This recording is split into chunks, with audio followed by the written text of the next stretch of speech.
What is up? Welcome back to another episode of Talkative.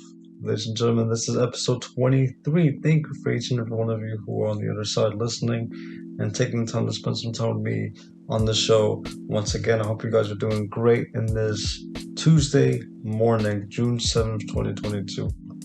So, we just came off of, which by the way, this is not going to be something that I'm just going to forget after just recording it. If you guys haven't listened to the last two episodes, and I say this, I put emphasis on this. I'm not saying this to out of promotion. I'm not saying this for money. I'm not even getting monetized on YouTube, so it doesn't even matter. But if you guys can, please listen to both episodes 21 and 22 as they're for a major cause, and they were very important episodes to make. Not the vibe that I usually bring to the show, but it's a topic that needed to be addressed and still needs to be addressed from the look of it because nothing seems to be changing direction.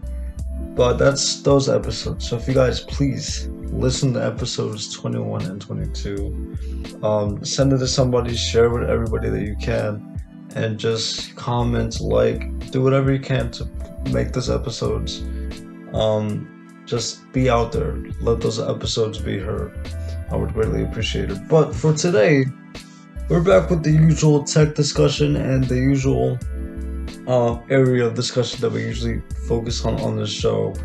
And yesterday, June 6th, was Worldwide Developer Conference 2022 for Apple. It was WWDC, as we like to say it for short. And let me just start off by saying, wow, what an event this was. By far, honestly, 10 times better than what WW was last year. But this show was from start to finish, reveal after reveal after reveal after reveal.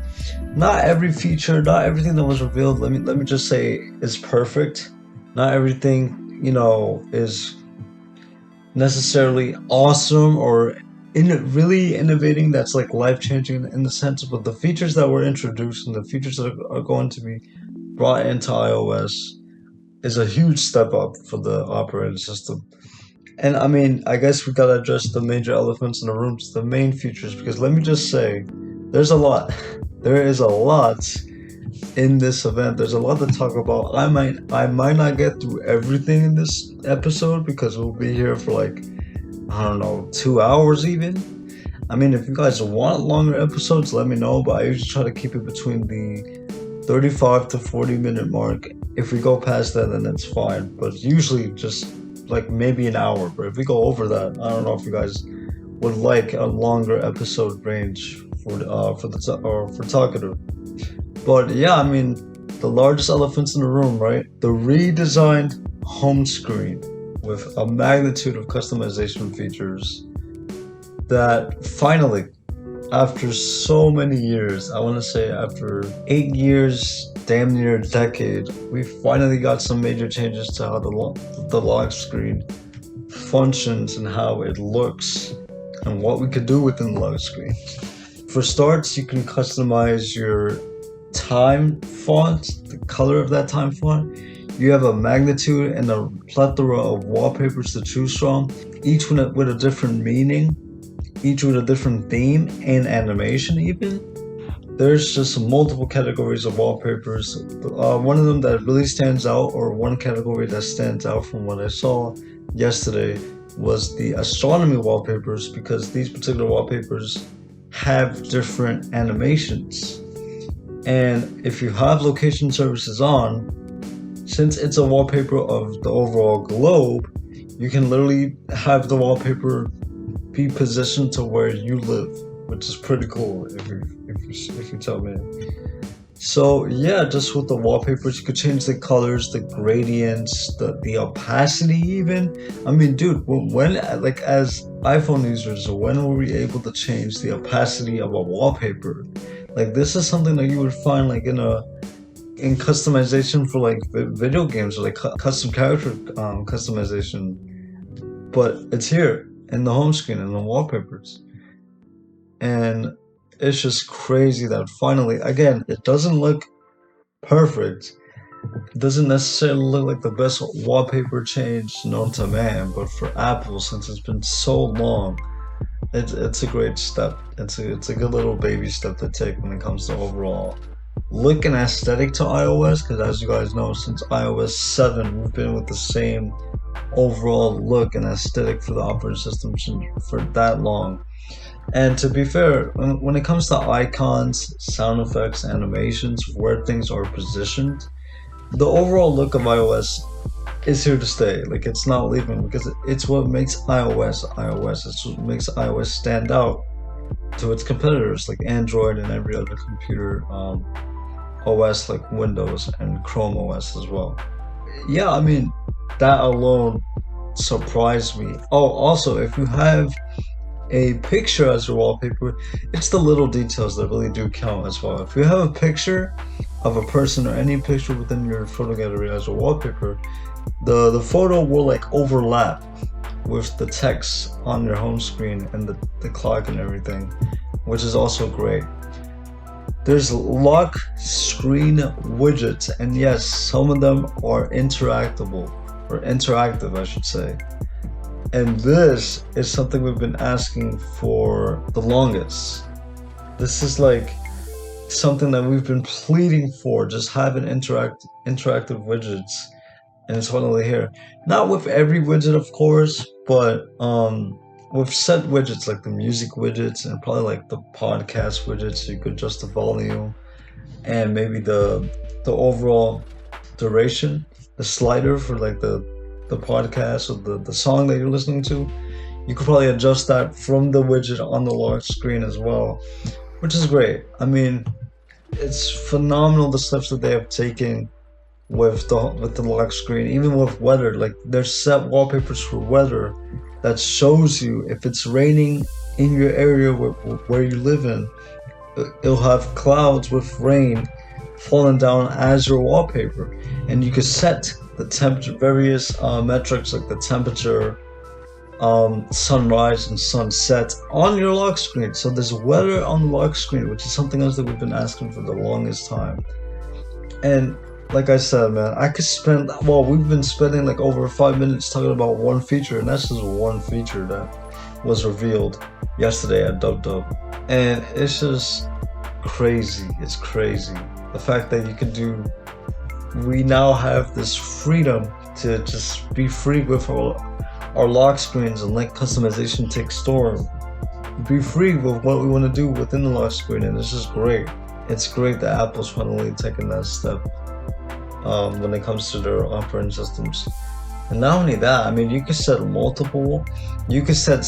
focuses, like focus modes for each lock screen. So if you have a lock screen that resembles work or maybe even gaming, but you can set that focus on that particular lock screen, which is amazing to me, in my opinion. And it's just great, man. And just a lot of features that involve the overall home screen and lock screen of your iPhone device or of your iOS device. Spotlight search is now in the bottom.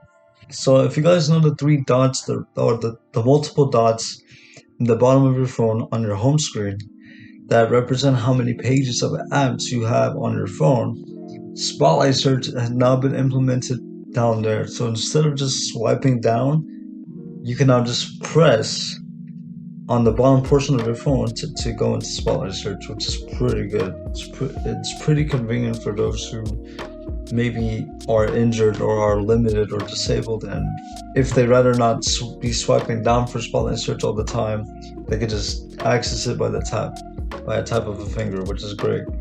So it's just the little details. But like I said, there are multiple elephants in the room here, right? And that was just one. The second one, which for so long, when it comes to a messaging platform, the one feature that a lot of people desire is the ability to edit and unsend or delete messages. And it's finally here in iMessage with a few notes to take in mind. So yes, you can now edit and unsend messages in iMessage. Finally, long overdue, but it's now here in iOS 16. And it's great. I mean, it's great for those who are on iOS 16 though. Because if you're texting someone that's on iOS 15.5 or lower, they will still be able to see the messages that you deleted from your point of view and that you edited from your point of view, but they still see the message as it is. So just keep that in mind, that don't come into this feature if you're going to be using this feature a lot, which I'm pretty sure, like me, myself included, I'm going to be using this feature once it drops, either in public beta or on the official release, which, by the way, I'll mention that really quickly once I finish what I'm saying. This is a feature that a lot of people are going to be using, of course. It's something that even those who aren't like tech savvy or who fall through with tech leaks or just the leaks of any tech company, even people like that, like they're going to see this feature and they're going to be like, oh wow, this is great, even for someone who isn't tech savvy, who just a usual consumer, usual user, casual user, I should say. So yeah, I mean, this feature is great for all the tech savvy people and the people who are just casual users with their smartphones. But with that, take that in mind. Be cautious with that. People who are in 15.5 or lower can still see the messages that you deleted or edited from your POV. So just keep that in mind. But if you also another detail when it comes to this, if you are on iOS 16, you'll get notified whenever somebody has deleted or edited a message. Like, you'll get a little text below the message saying that so and so, whoever, this person has edited or deleted the previous message. Keep that in mind if you're going to be utilizing that feature on iOS 16. And yeah, I mean, those features alone were the big elephants in the room, the things that stood out. There's a lot of features in this OS that we can go over. A couple that really got my attention were SharePlay now being in messages.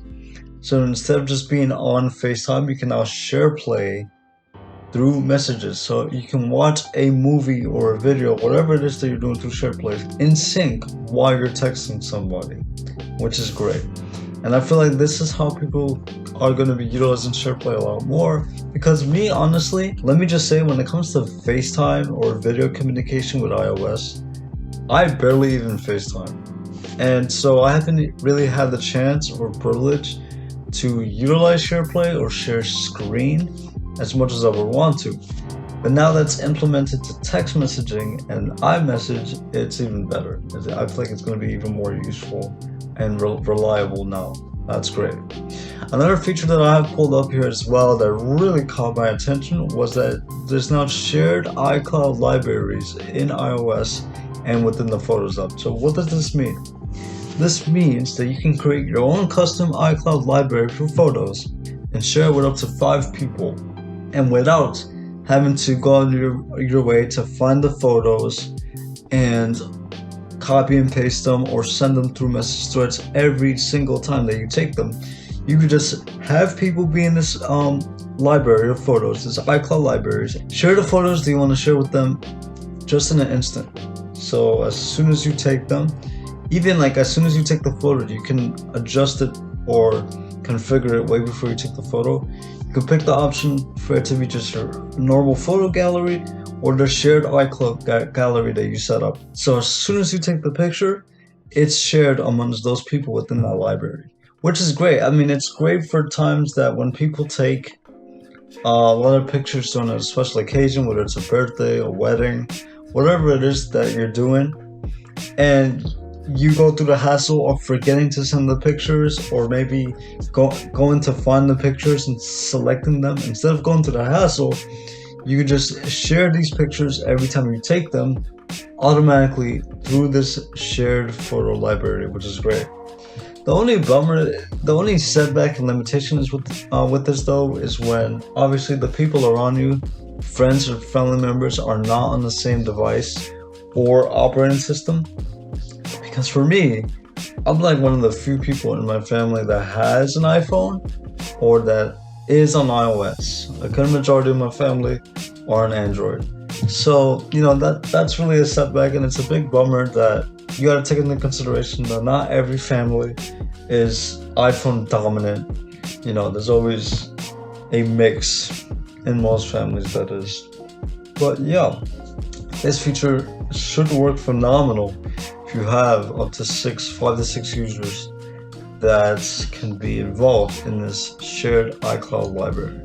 Good stuff, man. Good stuff. Because yes, this happens to me all the time. Every time that I have pictures from a special event or a special occasion, I always forget to send them to those who want them. So using these libraries should be a convenient feature when it comes to sharing photos on the Photos app on iOS. Another great feature, man. Like I said, this year's convention, this year's conference was jam-packed. There's a lot to talk about. Which again, if we go past the 45 or 1 hour mark, I don't mind it, because this is content. Like having all of these features and these reveals and just discussing them and giving them my opinions, makes a good episode for Talkative. So I don't mind going past an hour. The editing is going to be tedious, time consuming, yes, but that's okay. This is why I'm here. But yeah, so we got shared iCloud libraries, big changes to lock screen, big changes to messages, even the minor features like Spotlight Search being in the bottom now.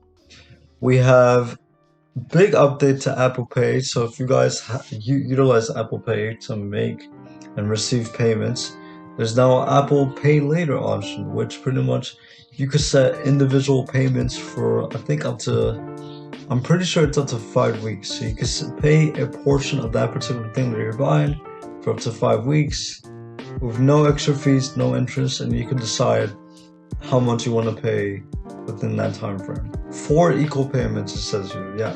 So you can pay a product or whatever it is that you're buying within 4 payments with Apple Pay Later, which is great. Great that they're adding that to iOS with the Wallet app as well. Oh, I just ran into this one again. So for those of you who probably don't know, you guys probably know this if you guys are tech geeks running into this episode.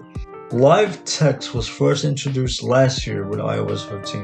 When that was revealed last year, I was jaw dropped. The fact that you can just go in a photo, highlight text, whatever text that is involved in the photo, you can highlight it, copy it, and paste it directly from that picture, was just mind-boggling to me. So the fact that they brought that in for photos was great. Well, now live text is now supported through videos. So yes, if you're watching a video and you pause it and there's particular text in the video that you would like to copy and paste, you can pause the video, highlight it, copy it, and then go about pasting it or doing whatever you want to do with the text.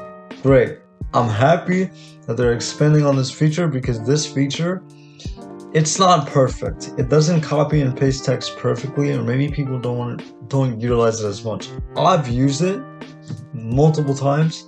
It works for what it is right now, but it's a great feature to have. It's a phenomenal feature to have, and now that it's going to be supported through videos is pretty amazing. Oh, one other thing that I forgot about iMessage changes. You can now mark messages as unread on iMessage now. So if you guys would like to have like a little bit of a reminder or just have a message be marked as unread, you can do that in iMessage as well. Whew. I'm gonna be gassed out and just tired at the end of this episode, because there's just so much to talk about with WWDC. But you know what? Let's work around it. Let's discuss around it real quick. Let's jump around. Let's leave the iPhone department and iOS department for a bit, and let's jump around to what was revealed for computers and desktops. Ladies and gentlemen, we have a new MacBook Air and a MacBook Air, or a MacBook Pro, a 13-inch MacBook Pro model with the 2nd generation of the M1 chips, or the Apple Silicon chips. That's right. M2 has been revealed at this event. Now, M2 is going to be overpowering the M1 Max Pro and Ultra chips, but M2 seems to be on par, if not better, than the base M1 chip. And the reason why I say on par is because this chip is not built to like I said, it's not built to outpower or outdo any of the recent M1 chips that have been released. Because if you guys know, the M1 Pro, the M1 Max, and the M1 Ultra are just extremely powerful. And I don't think Apple's going to take a short amount of time to find their predecessor and outpower them immediately, because they're still good selling chips.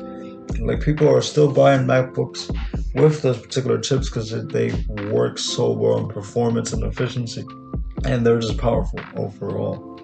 But this M2 chip, a predecessor to the base M1, and it seems pretty powerful. I mean, you have 24 gigs of RAM, up to 8 to 10 cores of GPU, I believe, and it's just a powerful chip. And it's just great to see that once again, Apple, I've always mentioned this recently, Apple always has been the company, or at least they're starting to, in recent memory, to expand on horizons, to expand on what they've been building for so long.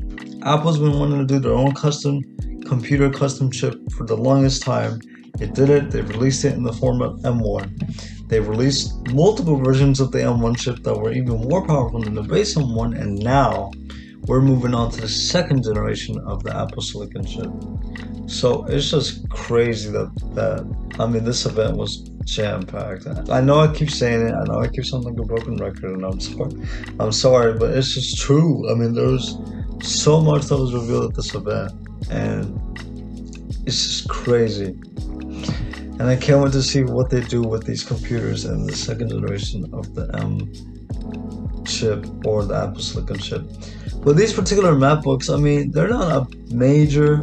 I mean, this was already rumored ahead of time for months now, that these computers weren't going to be these major computers for these chips. I mean, it's the MacBook Air after all. But what I am surprised about is that, and I mean, okay, there's a couple of things that I'm not on board with, but what I am surprised about is that they brought the notch to the MacBook Air, which is great.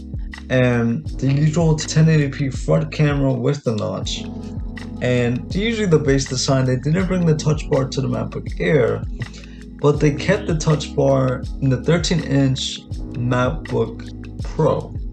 Which is what I don't understand, is that you have the Air, but they're still keeping the same design look for the MacBook Pro, which is the typical 13-inch MacBook, and with the touch bar as well. But that computer will be able to run them too. I feel like Apple just needs to kill off that computer, honestly. It's been so long since that computer has been out. I believe 2016 or 2015, around there. And I feel like they should just stick to the MacBook Air now. I mean, now the MacBook Air having the same design look as the 2021 MacBook Pro that was released last year, with the notch. Not 120 Hz display, not variable refresh rate, but it still has that similarity. It still has a resemblance. I feel like that would be the best budget or base model notebook for Apple now, instead of just keeping a old and just redundant 13-inch MacBook Pro Touch Bar model. I mean, for those who like the Touch Bar, the option is there. I feel like that's why they did it, just to keep those particular options that a lot of people love from the original MacBook Pro with the Touch Bar. So if you want it, you can now have it with this brand new chip. I feel like that's what they wanted to do. They wanted to be more inclusive to those who missed the old features. From what I've heard that the Touch Bar has been the most useless thing that they've added to their computers. So people were really happy, obviously, when they removed it last year. So the big MacBook Pros that were released last year with the M1 Ultra chip. So I mean, again, inclusivity. They wanted to accommodate for everyone that loved every single feature about these MacBooks, so they kept it. But I feel like more people are going to go for the brand new MacBook Air rather than the MacBook Pro with the Touch Bar with M2.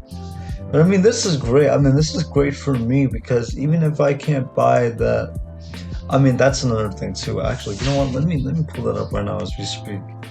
Even if for me, like, I plan on moving to macOS eventually soon. Not right now, but because don't get me wrong, I do love Windows. I've been getting used to Windows and this Windows PC. This HP NV that I'm recording this on right now is a good device. It's a phenomenal device, but I want to eventually buy myself a MacBook and expand on my Apple ecosystem as well. So we have the MacBook Air here with M2. I'm just here for a second. Yeah, the prices are right here as followed. Prices are a little, they're expensive. They cost a buck, I'll say that for sure. They're expensive.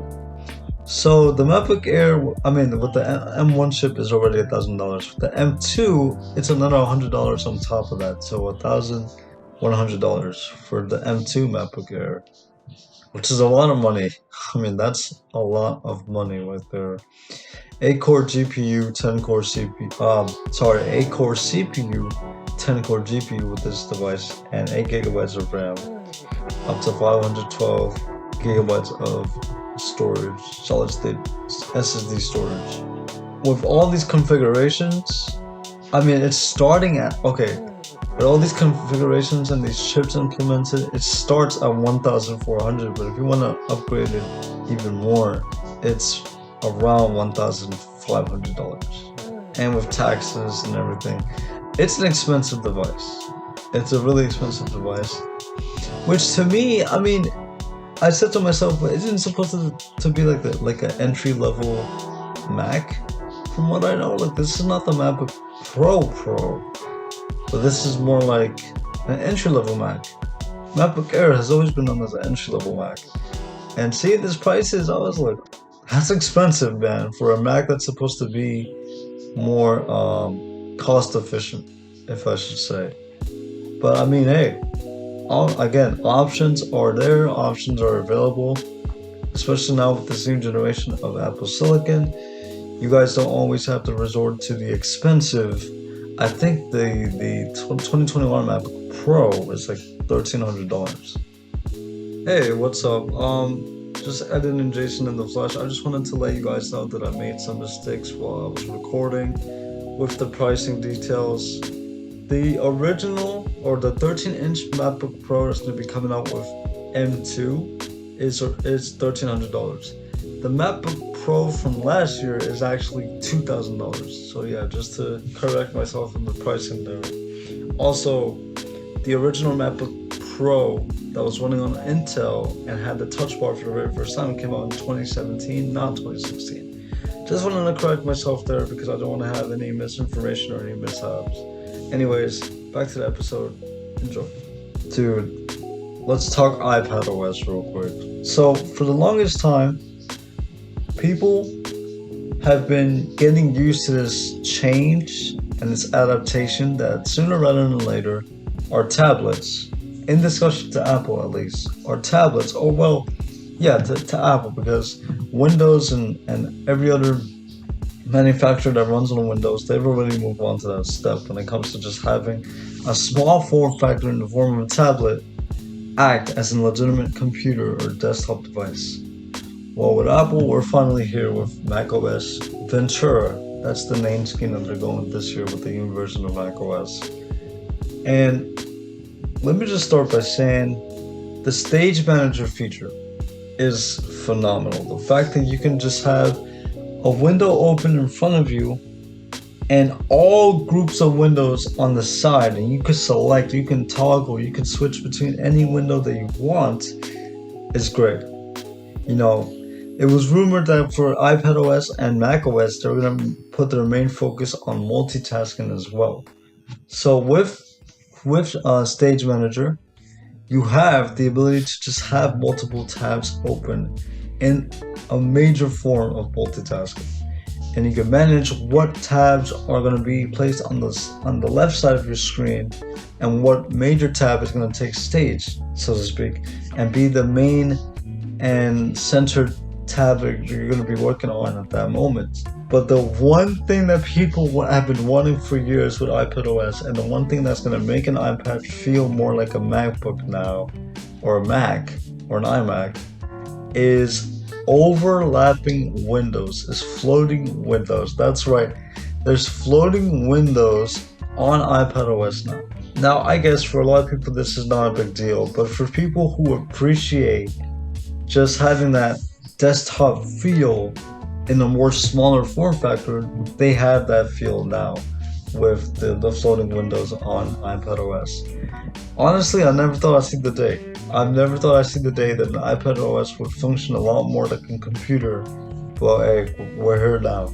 So yeah, that's like the main thing for iPadOS. I mean, you got all of the other, got a lot of iOS features that were implemented as well with iMessage and SharePlay. All that's gonna be coming into iPadOS as well. But just the fact that they have that, dude. I mean, you can have floating windows, and the Stage Manager seems like it functions really well. It's just great to see the direction that Apple is heading. Again, with discretion. Not every feature is perfect. Not everything I've agreed with or liked from this event. There's definitely a lot of things that I feel like were could be tweaked or changed.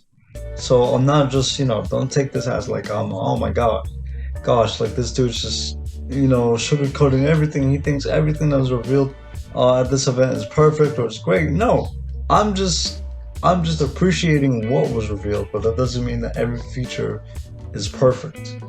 That's just how software works. We see it looks great on paper, but once we're actually using the features, or once we see something that doesn't seem right, or maybe even needed or necessary, so we're gonna point it out. Of course, I mean that's what being a real and honest fan is. This could be for anything. It doesn't have to be for a tech company. This could be for anything that you support. If you're a real and honest fan and don't sugarcoat anything, that's where, honestly, to me, people who send the most or who discuss the most honesty and modesty when it comes to a tech product is what brings the best out of a tech company. Because when you don't be honest, when you sugarcoat everything and act like everything that's revealed product-wise, hardware or software-wise is perfect, then that's how they can just tell themselves, okay, we're doing everything good, even though there's some features that are broken, maybe some features that aren't necessary. Like the home screen. The fact that they're doing this with the home screen is great. Like the initiative is great, but it's not the best looking home screen, of course. There's multiple options out there that look way better. But like I said, it's baby steps. It's steps in the right direction. I know people are gonna say like Apple's been out for so long, they've been working on their OS for so long. The fact that they're taking baby steps now is a little too late. But listen, Apple has always been known to playing catch up with its competitors. You never see Apple implement something. Well, it's very rarely that you see Apple implement an original feature first, but you always see Apple waiting and seeing what their competitors do first and taking their time to implementing their version of that feature perfectly. Like I said, that's what playing catch up is. A lot of people say, oh, but you could do a lot of things on Android. You could download emulators on Android. You could do this on Android. Multitasking has been on Android for so long. Customization has been bigger on Android. Yes, I will not deny that when it comes to Android, obviously this operating system for years now has been steps ahead of its competitors.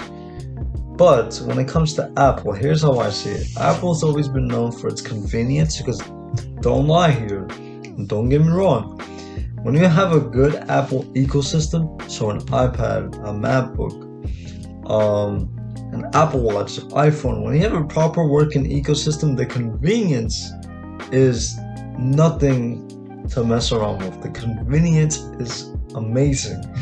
The fact that every feature, everything that involves the ecosystem and its devices works so seamless and effectively and simultaneously as well is what makes Apple Apple.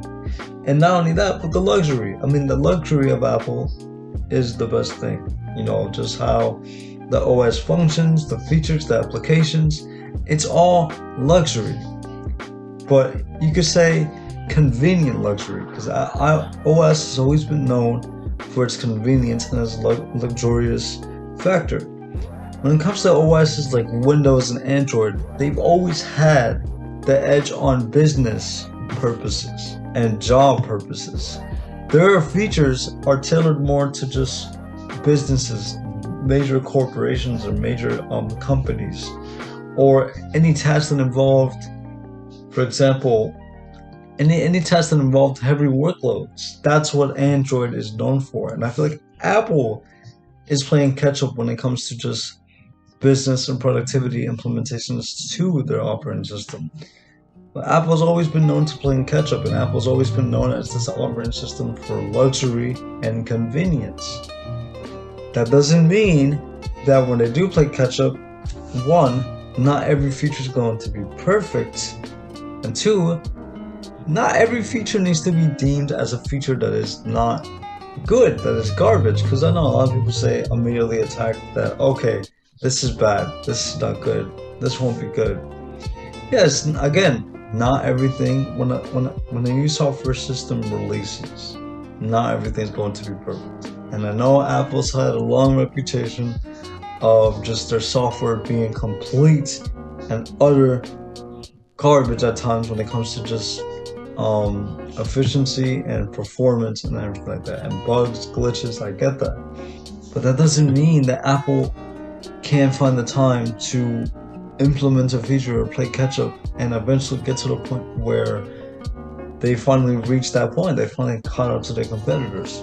But this is one of the main things that keep people away from Apple and iOS devices, is the fact that they play catch up. You know, they wait and see what other competitors do, and then they implement their own implementation of it, their own version of it, to the best of their ability to make it unique. But I mean, who doesn't do that?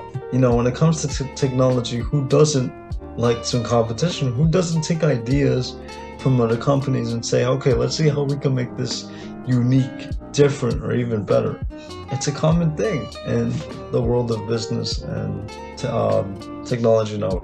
So yeah, I feel like, you know, just take everything with a grain of salt, but also, you know, be modest, be neutral. Yes, not everything is going to be liked by everybody. Not everything's going to be perfect. I understand that. Not everything you're going to agree with when it comes to just an operating system release or a product release. But just, you know, be aware that companies are going to do things different. Companies are either going to be ahead, play catch up, or maybe just stick to what they're known for so long. Well, why do you think, like I said in the beginning of this episode, why do you think, and I'm going on a different tangent here, so I apologize, we'll go back to WWDC soon. Why do you think, like I said, iOS has been the same since iOS 7 when it comes to overall design and look and aesthetic of the software? It's because Apple, when it comes to that department or that side of things, stick to what works and stick to what was always good. I mean, if it ain't broke, don't fix it, right? If this aesthetic and look of iOS represents iOS to the D and separates iOS from everybody else, then stay with it. I mean, that's why I said I don't think iOS is going to be getting a major overhaul when it comes to design and look and aesthetic, which is what I'm trying to imply when I say some companies might just want to stay the same. And that's what Apple's been doing on that side of things. So it's just, that's how I see it. You know, that's how I see it when it comes to just competition, business, technology. Companies are going to have different ways of approaching particular motives and initiatives.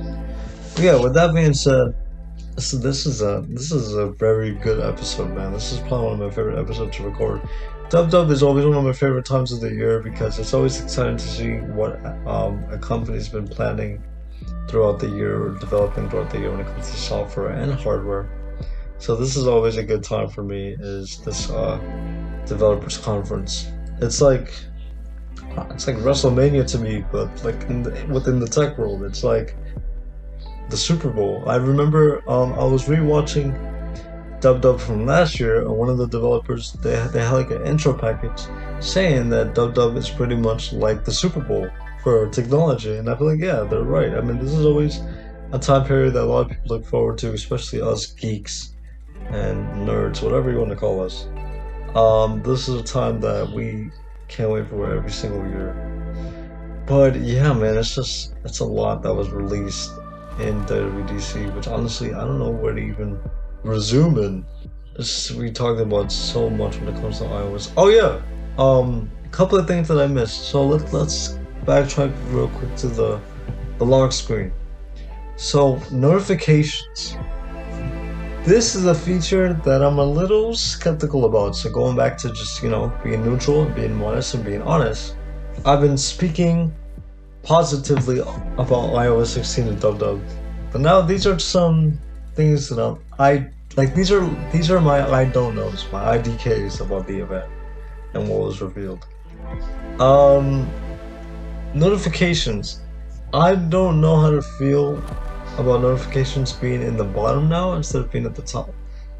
I'll have to see how that feels when it comes to notifications. So instead of scrolling from the top and down, you're scrolling from bottom to top, which is different when it comes to iOS. And I just don't know if I like the look of it, and I don't know if it'll be perfect or well polished.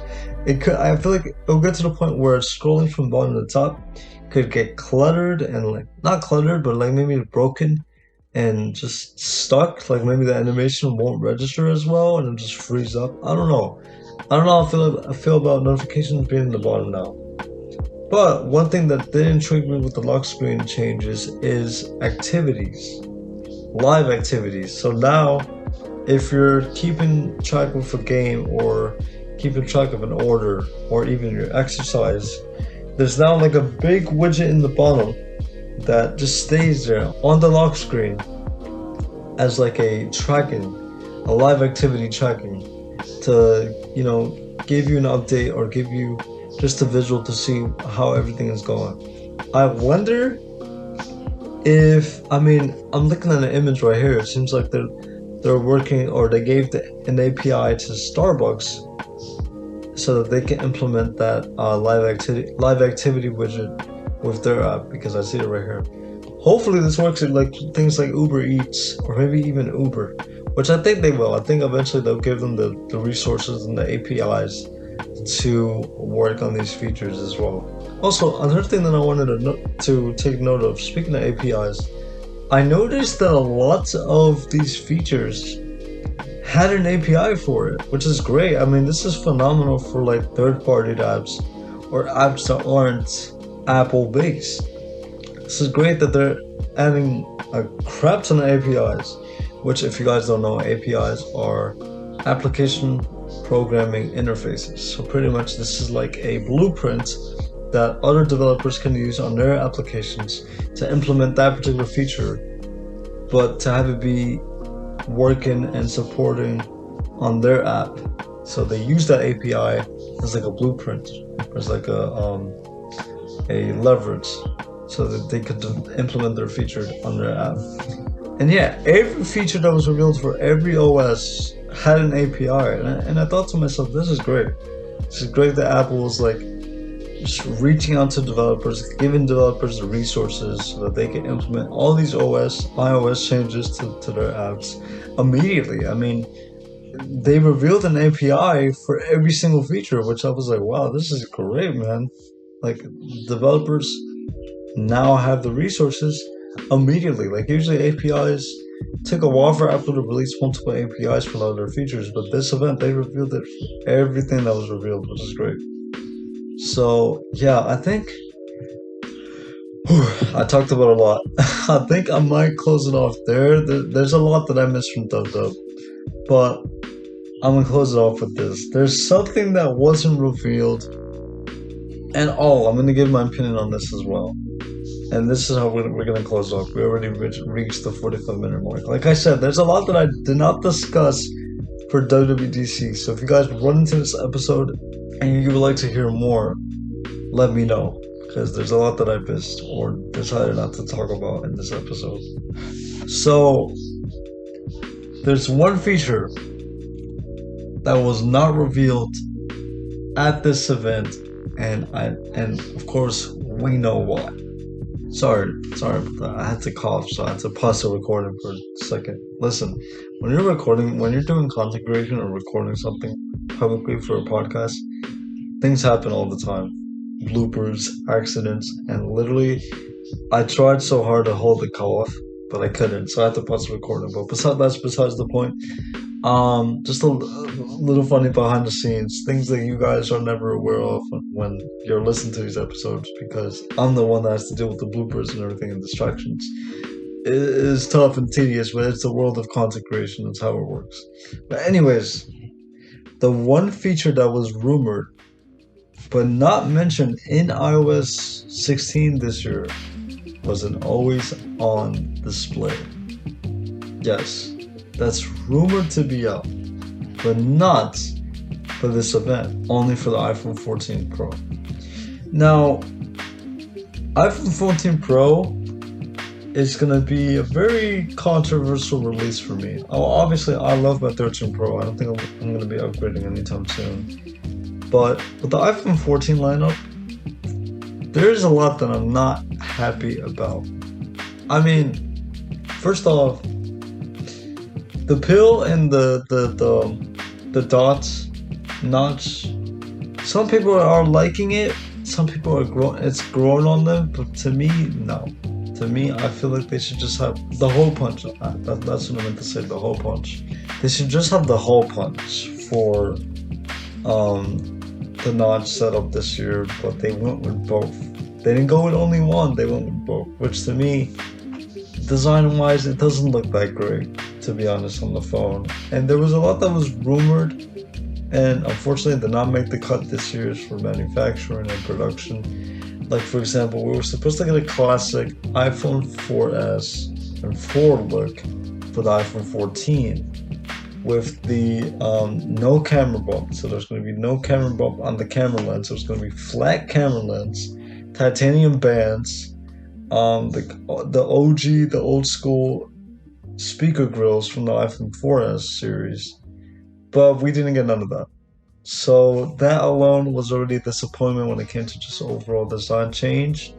It's the same look as the iPhone 13. The only three major differences here. There's a lot of differences here, and this is where I'm not agreeing with this at all. I'm not agreeing with the way that Apple's taking direction with this as well. And that is the exclusivity within their own devices. If you guys are not aware, it was rumored, it was talked about on multiple articles and sources, that the iPhone 14 lineup this year, the base iPhone 14 model will not be running on the A16 Bionic this year. So so as you guys know, not only in their Macs and computer products and devices, Apple has their own silicon for mobile, so the A series, the A chip series.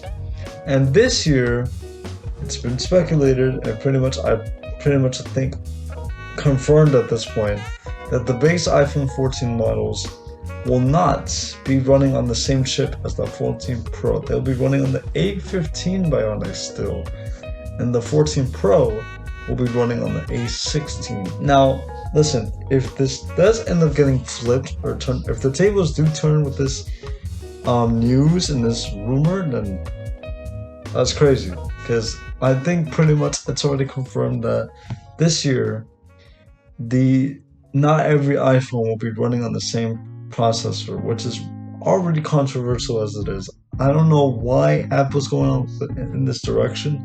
They already keep the notch exclusive. They already keep the variable refresh rate exclusive to the Pro models.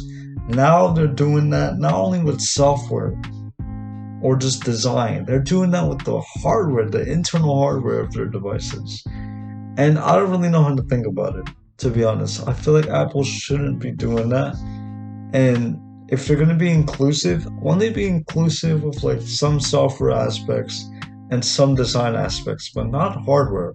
I mean, last year it said that the 13 Pro had a larger GPU core than the base 13, which that was already bad enough. I mean, very subtle, very little difference in exclusivity, but that was already bad enough. This year, they're going overboard with exclusivity on their devices, in their processors and their displays. I mean, displays and design, it makes sense. But their processors, having the Pro models be the only phones to have the latest chip and processor this year is not I don't think it's the right move. I don't think it's the right call, but let's see what happens. And not only that, I mean, the feature that so back to the always on display discussion, right? Always on display will obviously only be on the Pro models for the 14 lineup. The thing that bothers me with this is that last year with the 13 Pro lineup, with the 13 lineup, we have variable refresh rate. We have a higher refresh rate on our displays. We have the technology. 13 Pro devices have LTPO panels, so theoretically they can include always on display on the 13 models, but they won't, because same thing that they did last year. They used the variable refresh rate factor as the selling point for the 13 lineup.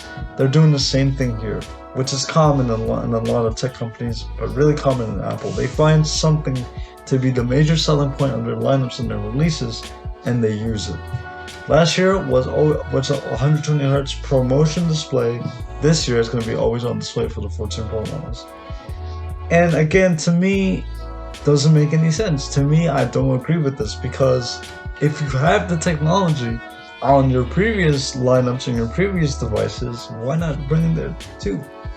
Like, a lot of people have been wanting always on display for iPhones in years, but you're only limiting it to the next iPhone release because you want it to be a selling point, so that people who even have a 13 Pro, like I said, I'm not upgrading. Yeah, always on display is cool and all, but I'm not gonna upgrade to another device just for one feature. But that's what they're doing. They're making this be the biggest selling point for 2022 in September coming up, so that people even with 13 Pro and 13 models can upgrade to the 14 Pro. Which again, of course, it's a marketing scheme. It's BS in many ways, and I get it. I get if people say like, oh, like Apple's just trying to find a way to get people to buy the latest and greatest. And yeah, I understand. I'm on board. I'm on the same boat here. But I feel like I mean, come on, man. Like listen, if you guys had the technology on the previous models, theoretically you could just, next iOS 16 update, 16.1.2, whatever. Hey, guess what? Always on display will be in the 13 lineup now. But unfortunately not.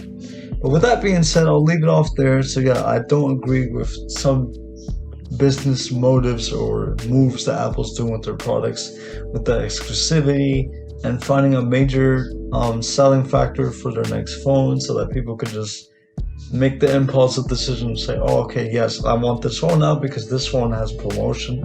This phone, like, imagine, I don't know, man, if you guys are not aware, the EU are urging smartphone manufacturers to switch to USB-C for environmental reasons.